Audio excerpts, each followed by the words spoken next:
So, you're thinking about building a career in cybersecurity, maybe looking ahead to 2026 and beyond? Well, you're absolutely going to need a map. Think of this as your personal guide for navigating the super exciting and, yeah, kind of complex world of digital defense. Let's kick things off with the single biggest reason you should be paying attention right now. See that number on your screen? 3.5 million. That is the estimated number of unfilled cybersecurity jobs around the world. It is a massive, massive talent gap. And what does that mean for you? It means the demand for skilled people is through the roof. If you're looking for a way into this field, this is a giant green light. But let's be real. That huge number, that massive opportunity, it can feel a little overwhelming, can it? You hear about ethical hacking, cloud security, compliance. It's a huge world. The number one question we always hear from beginners is, okay, that's great, but where do I even start? And that's exactly what we're going to break down today, a clear step-by-step path you can actually follow. All right, to get a handle on the career paths, you first need to understand the key players on this digital battlefield. In pretty much any organization, cyber defense is built around 3 core teams. We're going to call them the Cybersecurity Trinity. So it's time to meet the crew. First up, you've got the SOC, which stands for Security Operations Center. This is the nerve center, the absolute first line of defense. Picture them as the digital watchguards, glued to the screens 24/7, on the lookout for anything suspicious, and they're the first ones to sound the alarm when an attack might be happening. Next up, we have the blue team. Now, if the SOC is the frontline watchguard, the blue team, they're the architects and the engineers building the fortress. They are proactive defenders. They don't just sit back and wait for alerts. They're out there building stronger walls, setting clever traps, and actively hunting for threats that might have already slipped by. And rounding out our trinity is the red team. Now, these are the good guy hackers. It's their job to think, act, and attack just like the real enemy would. They launch simulated attacks against their own company to stress test the defenses the blue team built. By finding the weak spots first, they help make the entire system way, way stronger.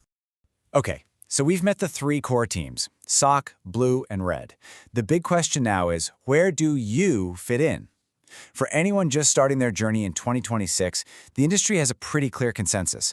There's one role that stands out as the perfect entry point, the SOC analyst. Consider this your first mission. So why start here? Well, honestly, it's just smart strategy. For one, there are way more entry-level SOC jobs out there than anything else, and companies tend to hire for them faster. But the real secret sauce? This role puts you right on the front lines, giving you that real-world foundation that becomes the perfect launchpad for literally everything that comes next. Now, to crush this first mission, you're going to need a specific set of skills. You've got to understand the fundamentals of computer networks, how data actually moves around. You'll need to be a bit of a detective, digging through security logs for clues.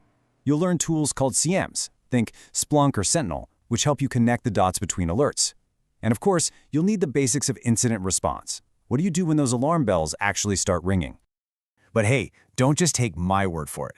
The core insight from experts in the field is that this hands-on exposure is exactly what makes the SOC role so valuable. You're not just reading about theories in a textbook, you are in the digital trenches from day one. You're seeing how attacks actually happen and how defenders fight back. That kind of experience, it's priceless. So, once you've spent some time in the SOC and you've built that solid foundation, it is time to level up.